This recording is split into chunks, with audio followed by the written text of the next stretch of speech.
fell in love with the local. It's a Manic Monday. Manic Monday. It's a Manic Monday with music and media. It's a Manic Monday. Manic Monday. Manic Monday with music and media. It's a Manic 1990-22 Manic Monday, a Manic Monday with music and media. It's a Manic Monday. It feels, dang, everything going off at the same time. It feels weird, you know, not doing the jingle. It's a Manic Monday. But that other one, it was straight off the dome. That wasn't planned. I didn't think about that ever before this, but it's a Manic Monday. I'm gonna work on it. It got something to it. It got something to it. Now listen, clearly, we in a good mood today. And I'm not gonna, you know what I am gonna do? Let's do it. I'm patting myself on the back because we did a Manic Music Media for August. Well, in August, for July. And now, it is September. And we're doing one for August. Now listen, doing it 2 months in a row, that's not a streak. I'm not considering it a streak until we get 3 in a row. We call it an MTV Tres. Pero, we're not there yet. So we're not gonna pat. Well, we did already. We pat ourselves on the back. But we are not going to get all gratuitous. Let's do this 3 months in a row. And maybe your favorite maniac will be. Let's not even go with the negative. Let's turn that, flip it upside down. Frown to a smile. Let's turn that to a positive. Your favorite maniac will be proud of the consistency. Okay, we've spent enough time. It is September. It's actually, with all that being said, we're still a week late, but that's okay. It is the second Monday of September, and we will be covering August is Manic Music Media Watchlist, and I just realized I have the wrong watch list open, so let's get to the correct one. We will be covering the August Manic Music Media Watchlist. We did some shop renovation. That's not what I mean. We basically did a bunch of promo about how we moved from Patreon to Substack on the last episode, so we won't get over that. We won't go over that again, but you know, just basic stuff. Subscribe, switch.nyc. Remember that P is silent. If you want to get merch, go to switch.shop. That's basically all of my merch, that Tyler PSwitch Dow merch. But you can also check out apkc.shop and you can get the full apparel that I designed. And join Switch's Theory of Cool on switch.substack. And that's how you can get the watch list delivered directly into your inbox, plus a bunch of other newsletters, not only from myself, but from my art house Cool Company. But let's get into it. We're here. Let's discuss. Oh, and if you haven't, you're watching this Manic Music Media number 11, go watch Manic Music Media number 10 and get on this journey with me on these Manic Music Media Mondays. Okay, so for the weekly watch list, not a newcomer, or was it a newcomer this month? I should have done more. It was a newcomer. So on Sundays, we have Industry, which we'll talk about more when we get to the newcomer section, but it's one of my favorite shows on television. And now we're in season 3, and we're still there. We got Last Week Tonight, which has basically been in hiatus all of August. On Mondays, Manic Music Media Mondays, we have WWE Raw, which is actually making a transition in this month that we are in now. We have The Daily Show, when Jon Stewart actually hosts it on a Monday. On Tuesdays, we have WWE NXT. On Wednesdays, we have AEW Dynamite. If you don't know, I do a lot of wrestling. Check out Tyler PSwitch Dow and check out seriouslycool.com/coolprores. And if you're into that world, you can get fully connected. We've been on a very good streak as of recently. On Thursdays, another newcomer for the month, we have Rings of Power. And then on Thursdays, just a little leap into the future, we also have TNA Impact and Ring of Honor, which are 2 other wrestling shows, but those have since gone into Purgatory because I haven't watched them since maybe March, maybe April, I think, was the last time I checked. And one other show on Friday, you'll also see NXT Level Up. That's another wrestling show. That has also been pushed into Purgatory for the September watch list. Back to August. On Fridays, we got WWE SmackDown, we got AEW Rampage. Those are getting watched. Real Time with Bill Maher did return at some point in August, so that was on the watch list. And on Saturdays, we do have AEW Collision. That wrestling does get watched. In terms of other current shows, I'm actually, because it's summer, there's not that much new television, but I'm actually not in the mood to get committed to any other new shows. So there's shows that I want to watch, which maybe I should add to this September watch list, or maybe the October watch list. Shows that I have in mind that I want to watch, but I haven't been able to fully make the commitment to any new shows because I just don't think I'm going to have the time for it. That's kind of a lie. There's been some new like animation shows in, but I mean things that wouldn't normally be on the schedule, which is normally things that are not dropping weekly, things that are just dropping. Yeah, but that's it. Like I want to watch Vikings. I don't know when I'll get to it because there's Vikings in there. There's like Vikings Valhalla. Somebody told me about that I should watch Black Sails, that they think I would really enjoy it. So there's shows I want to watch. Don't know when I'll get to them. So there aren't many other current shows. That's what that was all wrapped up to say. We also have podcasts, AEW Unrestricted, which is a wrestling podcast, obviously for AEW. I actually don't very much listen to that in the last few weeks. For the month of September, I did listen to one episode because it was right before pay-per-view, but I'm pretty much tuned out of that. That also comes out on Mondays. You have my Wrestle Talk AEW podcast, which is more wrestling content that I do consume. The weekly show with Jon Stewart, I haven't consumed in over a month as well. Not long enough to go into In Purgatory. One day I may catch up with them while I'm like cleaning the house or something. And then on Fridays we have the Waveform podcast, which we do keep up with. And there you go. There we have it. That is the weekly watch list for August 2024. You're watching Manic Music Media. Next up, we have the newcomer section, and then we have the memorial section, which brings excitement, and then we'll get into specials before we take another quick little break. So on August's newcomer section, we start with Batman, the Caped Crusader. Now, I heard about this like the week it came out. I'm a Marvel boy, you know, Spider-Man, I'm sure, is somewhere in this vicinity right now, if not once, multiple times. But I've said it on the show before that, you know, DC ever since a child has been killing it with their animated television shows, and Batman the Caped Crusader is no different. It's very much as if Batman the animated series from the 90s, from 96, was made with an adult twist, which is like what all streaming services do, right? I heard about one of those shows, NCIS or whatever, is now on like Paramount Plus, but they can curse on it now. Like, if you're gonna do this with this whole streaming revolution, like, this is what it should be. It should be able to take what the fans want and bring it just to a exponentially different level. And I do think Batman Caped Crusader did that. It took me a while to watch it. It was just kind of on in the background for a bit, but I did eventually got into it. Not that I wasn't into it the whole time, I was into it, but you know, I almost feel like if they dropped it weekly, I would have been more committed to it, because I would have, you know, watched it at a certain time every week. But I think I had that issue with all weekly versus shows that drop. Like, I don't think the binge, it was cool for a bit, and you know, for shows like Stranger Things and whatnot, they make giant impactful impacts when they first drop. But in the long run, I think episodic weekly television is the best way to capture my attention, at least. And the two next shows that we have to talk about in the newcomer section both fit those modes. Now, industry. Every time I talk about industry, I have to brag, I have to rave about it, because nobody knows anything about it. But industry is up there with Succession on levels of good. I've been watching it since the first episode dropped, and the first episode, I don't know if I've said it on the show before, but the first episode is a Game of Thrones. And it's a show about finance in London, but also with a lot of American characters. Every character is so interesting. We're in September, so I'm like just about halfway through the season. The episode I watched last night was insane. But just talking about before the season even started, I was gully. I had butterflies. I have crushes on the characters. One thing about it is because it's not one of the most popular shows on HBO. Like, HBO, when a show really starts getting big, they start giving you like a bunch of behind the scenes, a bunch of extras, and a bunch of interviews. None of that is happening. So it just makes me crave for the show even more. Like, there's nobody on YouTube covering it, so I literally have nobody to speak to with about this show. But it's some of the best writing on television. It's captivating. It's anxiety-driven. Like, I just cannot say any more good things about the show. And I'm also watching the actors of the show like kind of become bigger stars right now. So I'm happy for them, and it's great to see. But I don't want the show to ever end. Like, genuinely, it is like Succession on that level. And then we move on to Rings of Power. So Rings of Power, before it started, you know, like, I like the world of the Lord of the Rings. I'm always down for some Lord of the Rings. So I was ready for it. I was excited for it. I didn't think the first season was as bad as everybody, you know, gave it crap for. But also, I was like, what's next? Because they did all of this mystery stuff with the first season, and now all of the mysteries are kind of, or at least I thought at the time, pretty much all now uncovered. So where are we going to go from here? And the show started off being fantastical, being beautiful, but I just, because the first 3 episodes dropped at the same time, and I was just, even though I was enjoying it, I was just annoyed at the storytelling, because we just watched House of the Dragon, and you know, House of the Dragon season 2 got a bunch of crap too, and we'll talk about that in a second. But the problem with that is that the storytelling, and House of the Dragon is like a 10 times better show than Rings of Power. So I'm just going, what the hell is going on with the way you're telling the story? Like, you take like 25 minutes to show me one section of a part of the show, and then we move on to the next. Like, it was just frustrating in a lot of ways. With all that being said, Is that being nitpicky? I don't think so. When the show was $1 billion, an hour and 10 minutes every week, like, it's not only a lot of commitment from the creators of it, but it's a lot of commitment on my part to watch it. And I'm watching it.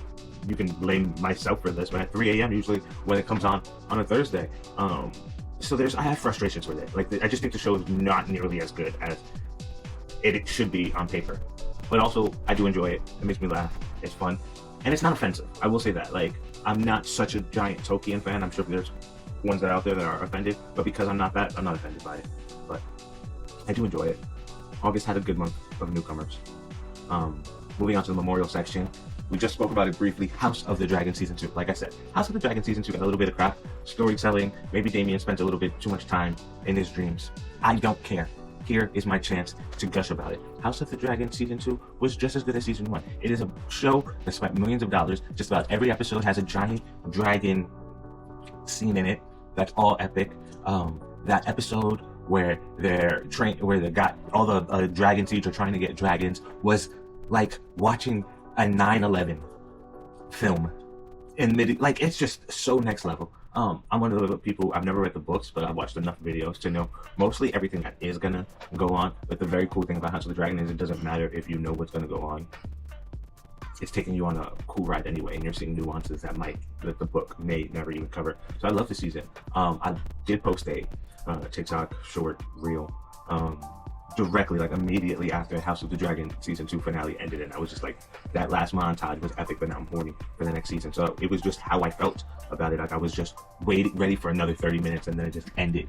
And I was like, oh, that's an interesting way to leave me. Like, in my mind, that's successful because that's what you want your show to be able to do. You can't wait for the next one. And then, like, almost like immediately after, 10-15 minutes after, I'm seeing everybody felt the exact same way, but they're angry about it, and they're saying that the show sucks, and then you get all of the discord that doesn't really matter. It doesn't affect my opinion on it.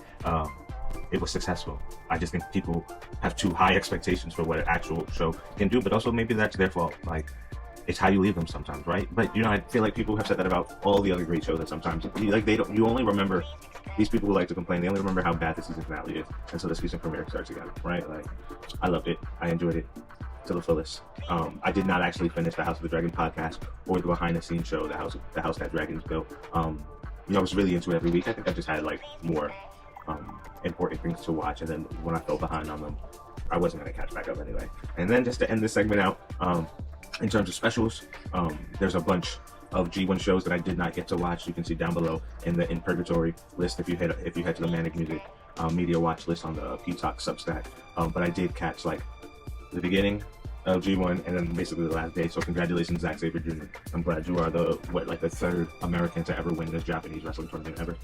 And then rest of the specials were basically all wrestling. You had SummerSlam, the kickoff show for that, the post show for that. SummerSlam was fun. I actually did a full coverage for it on Cool.co. So if you go to cool.watch, you can see basically there's a long review of it, and then there's a bunch of clips for it, all for Kasai, he said. So all in, also another great show, just like two epic shows back to back, but completely different companies, completely different energies. And then the last special is watching the Marvel Studios Assembled, which is like the documentary series that I really enjoyed it. I've watched basically all of them because just the way that they do it, like who knows if they're rewriting history. Like WWE is very good at that. They make documentaries that tell you the history that they want you to know, and they act like it's very real, but it may not be. But you can also get away with that because it's wrestling.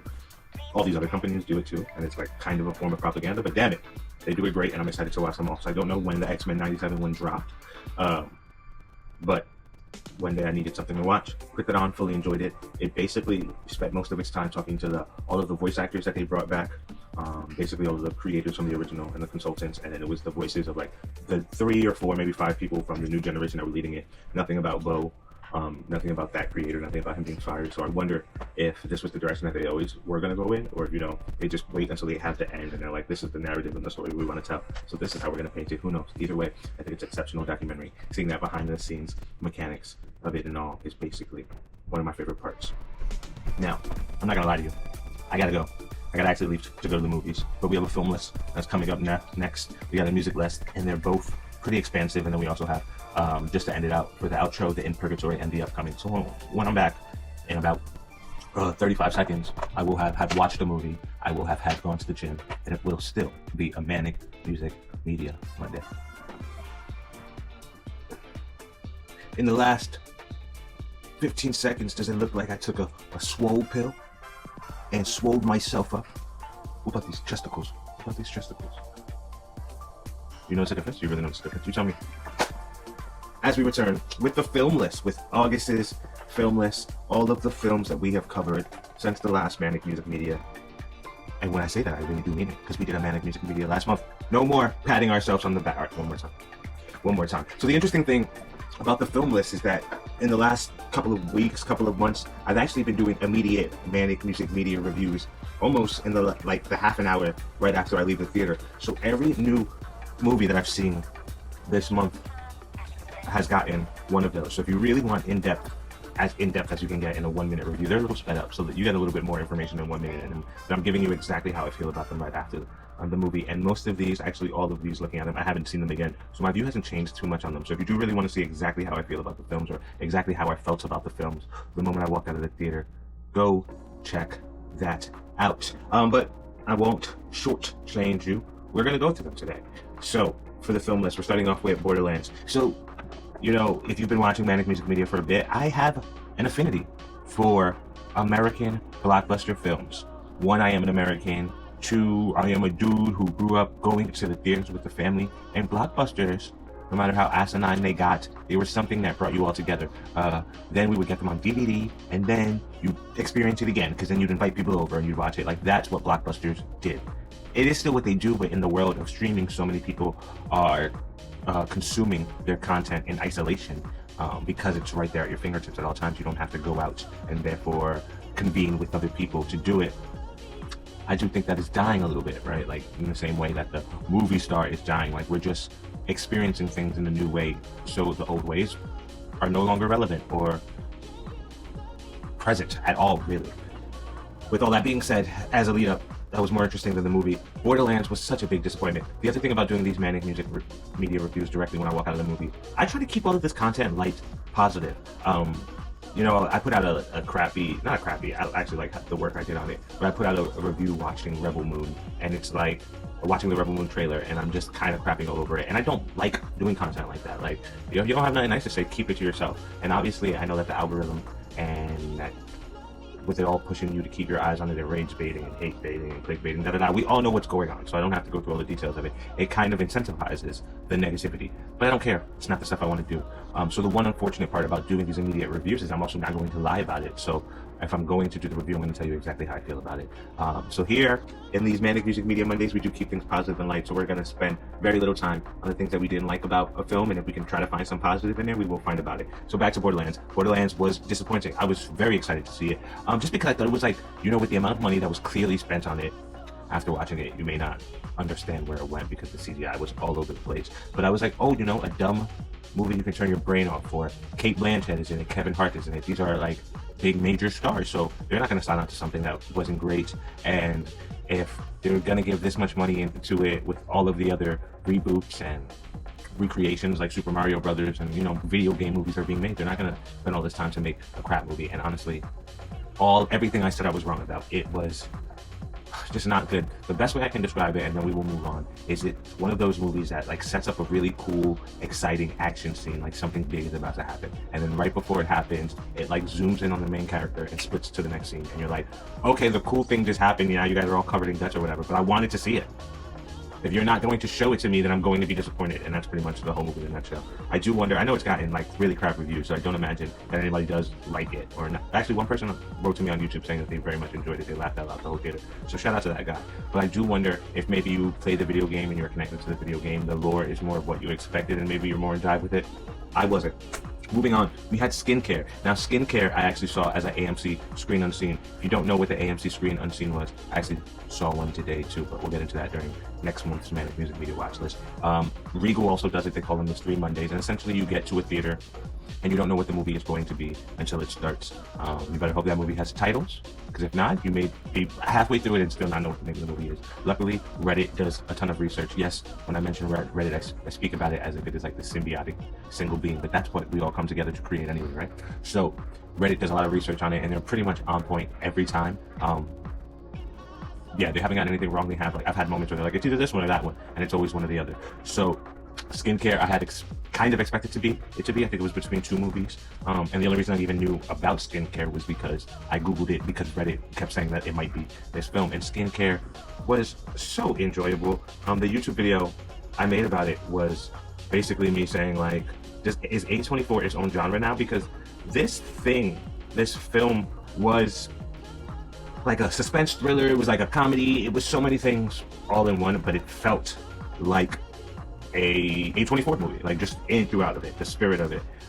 Elizabeth Banks killed it though. I enjoyed the fun of it, the comparison I made to it in the videos. I guess if I keep just repeating everything I said to you in those videos before, this is not going to be worth it, so that's the last time I'm going to do that.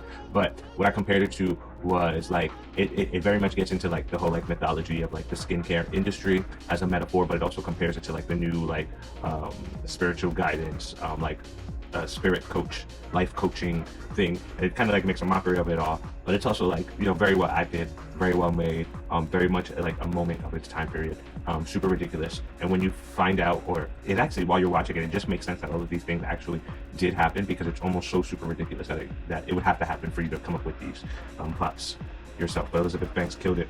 Moving on, we have Alien Romulus. Now, I said I didn't know if we did another Alien on the last Manic Music Monday, and you know, I kind of still stand with that, but I do think it was a worthy sequel. Like, I had fun with it, I enjoyed it, it was scary. I don't love horror films, because sometimes the characters are very stupid, but these characters were all fun enough, even though they did have their very stupid moments, that I like enjoyed them, and I invested in them. I keep calling dude my homie from industry, but his name is actually David Johnson. David Johnson, I think, played an amazing android. His story between him and Kaylee Spaney was great. Of course, there was a guy named Tyler, who was like the guy in it. There is a third act. Well, you know, it's an alien film, so it's really like the fourth act. When you think the film is over, there's an extra half an hour to it. Love that about it. That had the internet divided. I think it's because people love, part of the reason why we love these films, these trilogies, Alien, Star Wars, is because we grew up in a time where it had limitations, and it did the best that it could do with those limitations. Now that we can do so much more with it, you can expand on it, but I don't know if we're actually ready for the expansion. I don't think anybody was ready for Prometheus when it came, but it does add up to the lore of the Alien series. It's just a lot of those things were created never with the intent of there being whole films about it. So now you get this like this clash of people who were very happy with the lore that they had and don't need to go any further, and then you have the rest of the people being very happy to see where it goes, and I'm like somewhere in the middle of that. You know, it depends on the series, it depends on what it was. So I just accepted the end of Alien Romulus. I'm like, oh, I see how it's connecting all of these films, how it's connecting Prometheus, the Alien Covenant, to the original Alien quadrilogy. Is that what you call 4 films? Whatever. And I don't feel so strongly about it, positively or negatively, that it disrupts my enjoyment of the actual film. Then we have Trap. Now, Trap is interesting. You know, M. Night Shyamalan, I am a kid born in the 90s, early 2000s, so Signs was had such a major impact on the music industry, on the film industry, on culture, in a nutshell. So we followed everything M. Night did after that, and we just kept expecting there to be more bangers, because he did that one thing. And I think the fault is actually on us as a consumer, as an audience, to expect like, oh, he gave us this one, so he's just going to keep giving that to us, when he didn't have to do that, and that isn't what he did. But eventually, you know, he really got the I think the criticism from the masses is like, oh, he makes kind of dumb movies with weird twists. Even if the movie is kind of straightforward, Lady in the Water is super straightforward, The Happening is super straightforward, we're all expecting it to be a big twist. Happening does have a stupid twist in it, but we're all expecting more than what it is, and I don't think that's always his fault. I also haven't watched a lot of his recent films. I didn't see Split, I didn't see Glass, I haven't watched his Apple TV show, so it's hard for me to really have a gauge even on where his career has gone in the last maybe 10 or 15 years. With that being said, my friends invited me out to go see Trap. I ended up not being able to go see it with them, and they were like, this movie was bad. They did not enjoy it. I had wanted to see it. It wasn't going to take away my intention of seeing it. I also didn't, even though they were like kind of marketing it as a horror suspense film, and I keep telling you that I'm not like crazy about horror films, you know, I didn't feel like they were pushing it enough that I did not want to see it. So one day after set, I go see Trap. You know, I'm alone.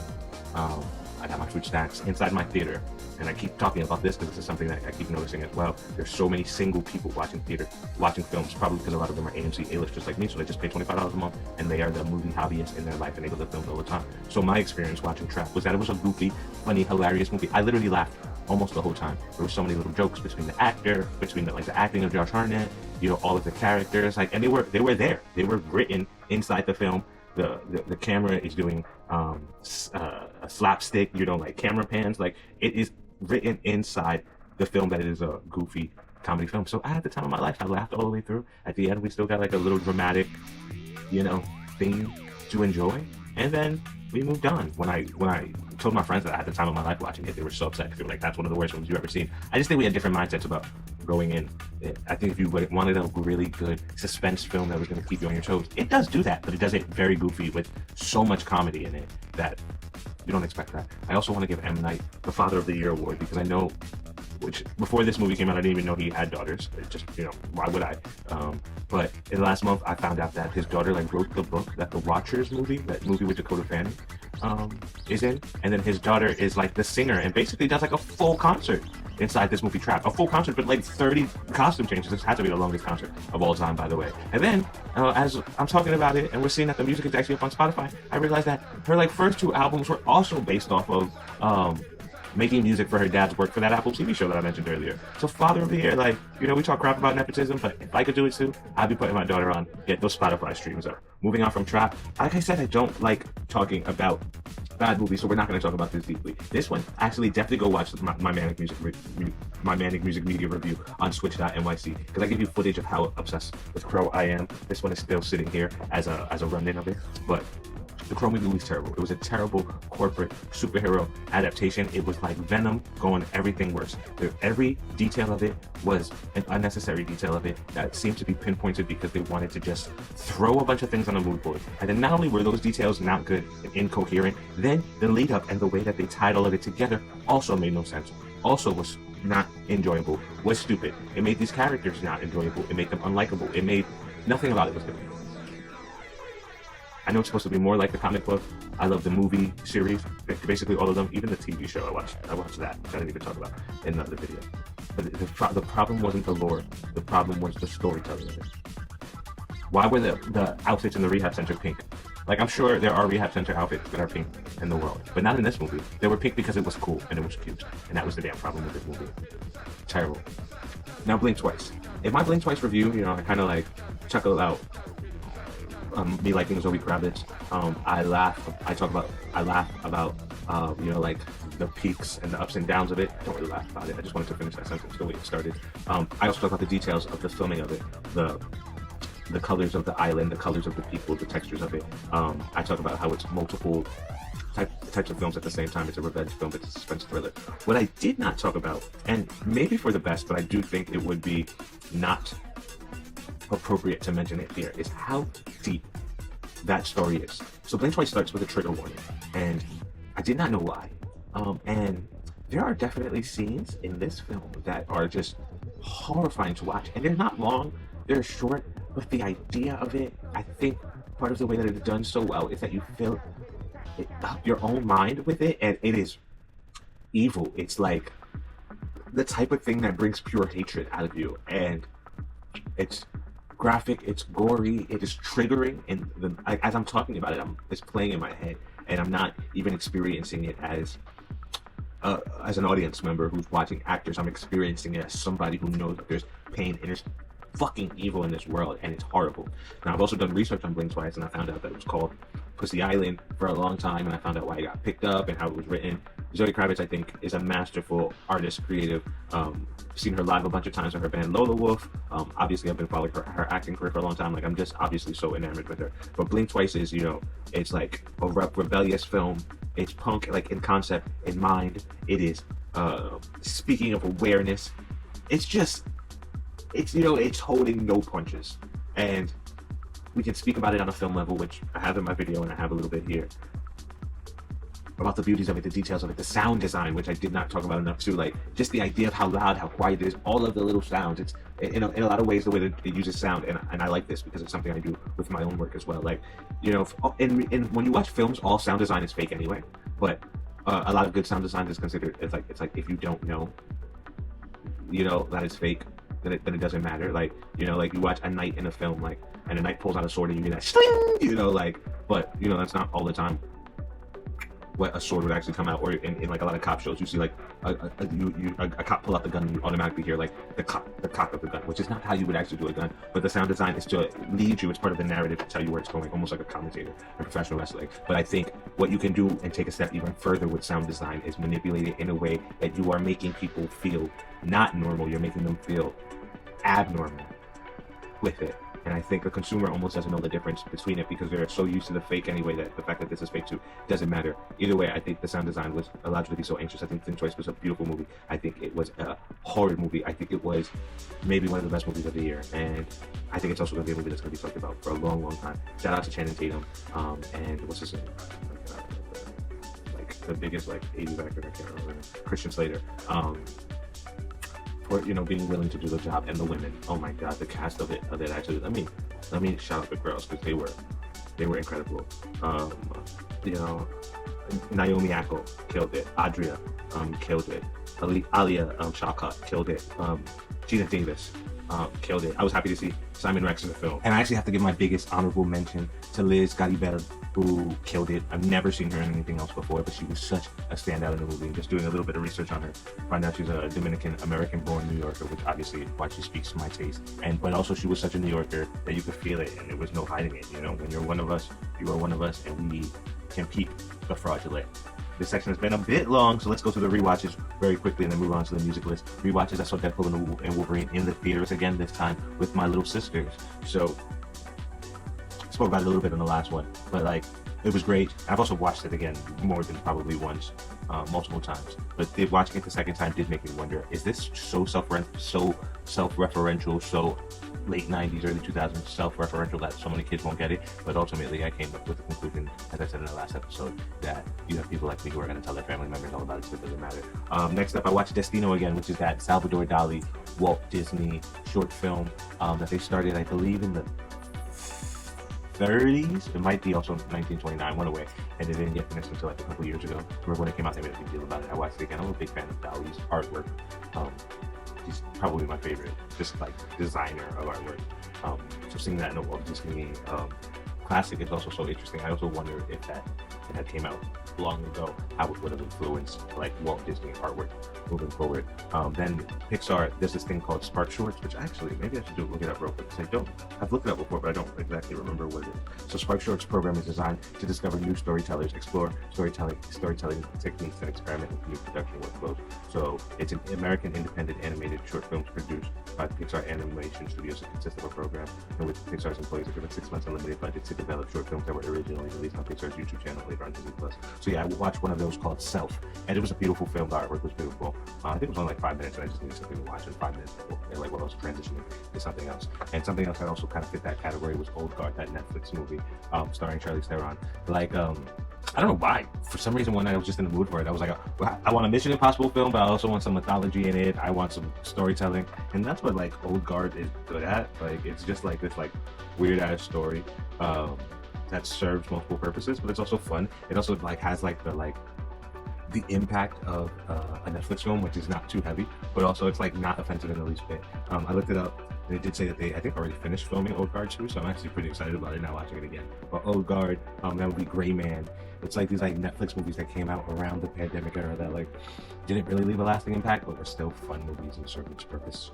And that basically covers the films. Like I said earlier, if you want even more of an in-depth look into how I feel about some of these films, Borderlands, Skincare, Alien Romulus, Trap, The Crow, and Blink Twice, I do have 1-minute reviews on the Switch.nyc YouTube channel. That's my YouTube channel. Subscribe, like, and follow. When we get back, we'll be diving into the music section, Manic Music Media. Ever since I started Manic Music Media, the music list has always been kind of skim, and it probably seems like I don't like that much new music, but the main reason is because for a lot of it, I've been working on a new album. So a lot of my extra time spent listening to music is actually spent listening to my own music, which is not really so much recreational, but is more work, investigative, sometimes emotional, sometimes just based off sonics. Sometimes I'm still writing or correcting writing, which, is so subtle, but it can be the smallest things that drive you crazy and drive you insane. And so when I am listening to other music, in the gym and whatnot, I listen to the few things that have become favorites, because I cling to them and I don't listen to them that often. So that's the time I really get to go crazy with them.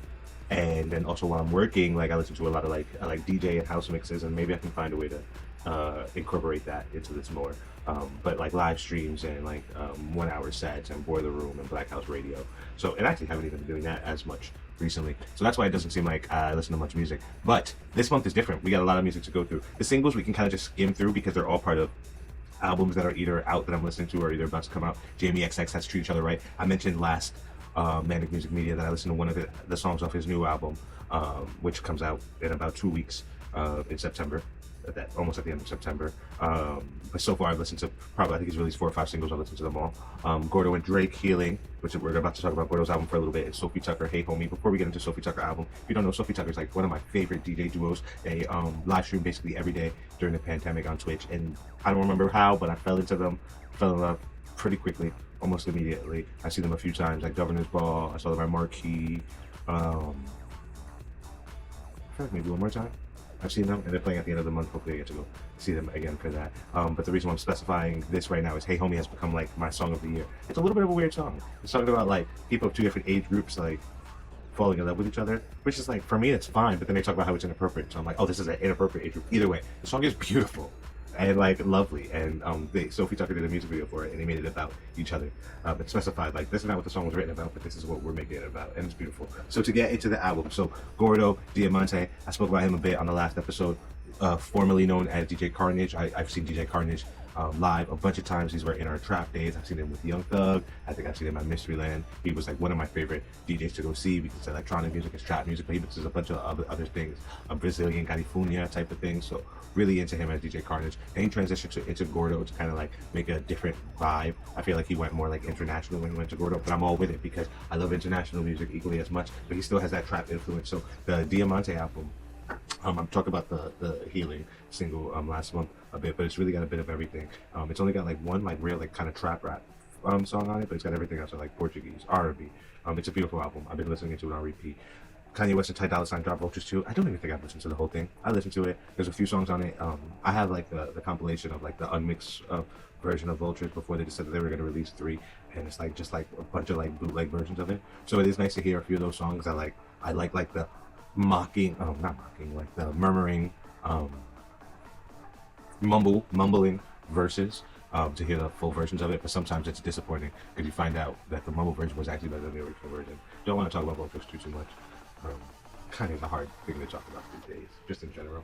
And then, as we already spoke about Sofi Tukker a bit, Bread, Sofi Tukker's album came out, and I also just love Sofi Tukker's concepts for album. The album that they dropped either was last year or either the year before that was called Wet Tennis, which was an acronym for something, but like the whole rollout for it was like the tennis gear, and the whole rollout is for Bread, and they have a song on the album called Throw Some Ass. And like the Bread reference is kind of like a Queen Elizabeth reference. It's just like so many things all in one that I love.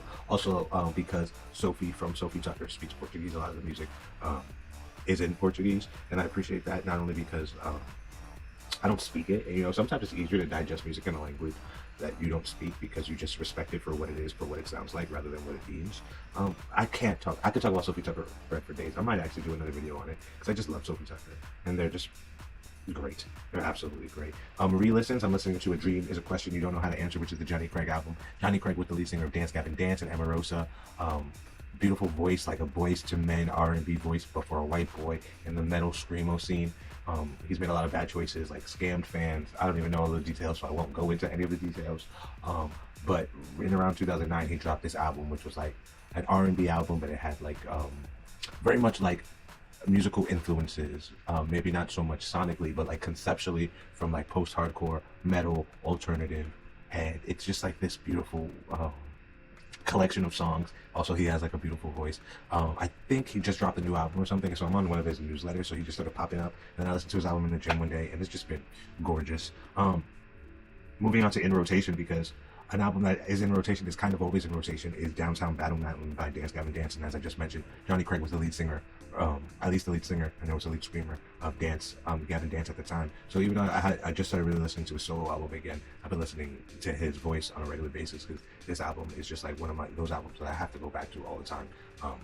It's incredible. It's the peak of like, one of the peaks of post-hardcore music in my life, and it came out maybe 15 years ago. I'm also listening to Days Are Gone by Haim, because I kind of feel the same about that album. It's just like, I love all 3 of Haim's albums, but Days Are Gone, there's just sounds and feels that I really like classic rock feels, but samples that are like a bit like early 90s, like it hits so many different things at the same time.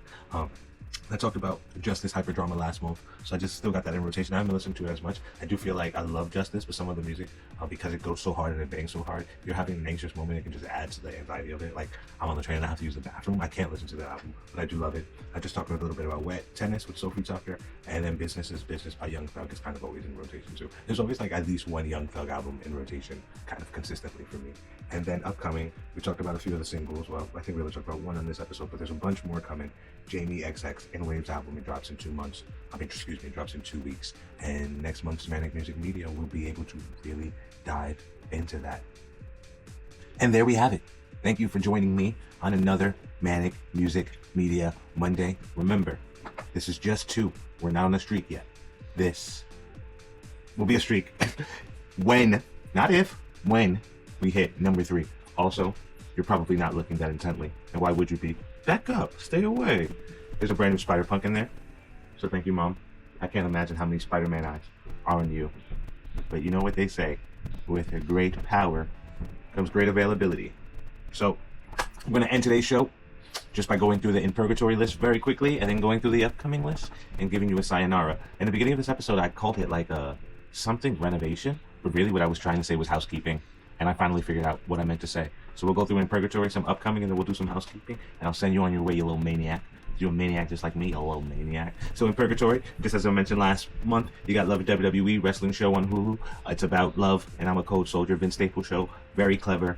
But I don't know when I'm going to finish it. Probably when season 2 comes out. I'm saying the same thing I said last month. But hey, it's In Purgatory. You keep living through the same thing all the time. It's Groundhog Day. On the Roam, it's Jason Momoa touching a lot of people's shoulders. Don't know if I will get back to that. Knuckles will not get back to that. But Sonic 3 looks great. Keanu Reeves as Shadow. Fun, fun, fun. Also, my nephew is getting into Sonic. If you don't know, I love Sega. I love Sonic. Look up my logo for things. It's Sonic related. It's Sega related. Don't tell anybody.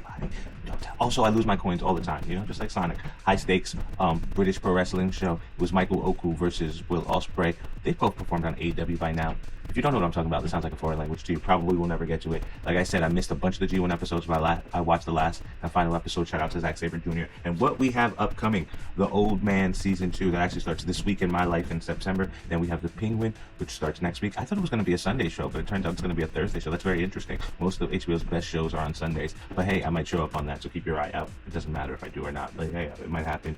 Dune Prophecy happens in November. They still haven't given us a release date on it. And then Star Wars Skeleton Crew, December 3rd. Upcoming films. Megalopolis comes out in 2 weeks for me. They've been working on this movie for like 20 years, and I feel like it did get some marketing, but not a huge push. I don't know what that says about it. The Wild Robot, I am actually excited about it. Joker, reviews are already coming out for it, so I guess they're probably doing openings for it. I actually just got my tickets for it today. Looking forward to it. Moana 2, actually excited to watch Inside Out and Inside Out 2 with my niece the other day, and it was lit. Then Venom coming, you know, Kraven the Hunter. Spider-Man comes up too much. I'm actually, you know, not excited for those, but I have to put them. I'm sorry. I just have to put them. And then specials, I believe every single special in this is a wrestling special, because wrestling is starting to plan out their 2025 schedule, and I actually have to fix some numbers in there I'm already seeing. And as always, you're watching Manic Music Media on switch.nyc. Thank you for watching this to the end. Subscribe, like, leave a comment. We'll be putting clips up all month. I think I said that last month, but I don't think we put up that many clips, but that's changing because now we got 2 months worth of clips. If you're interested in any Tyler PSwitch Dow merch, check out switch.shop. Remember that P is silent, so it's pswitch.nyc, pswitch.shop. And if you want to be updated on the Manic Music Media watch list, join the Switch's Theory of Cool Substack, switch.substack. If you just join by email, you'll get the watch list sent to your inbox in the beginning of the month. And then if you actually download the app, you'll get updates all month as I've done it. Check out my art house, Kuko. And if you're interested in even further designs that are not just Silent P apparel, check out apkc.shop, seriouslycool.com. Has all of our work with Kuko. We're doing a lot of wrestling content, as been mentioned plenty of times through this, and we're actually releasing a few new series. Super excited about it. Talked about the apparel, talked about the content, I talked about the newsletter, and lastly, go check out my music, Tyler PSwitch Dow, on all streaming services. Remember that P is silent, working on an album, but been releasing music all last year and all this year. We have the 1990-22 cool downloads.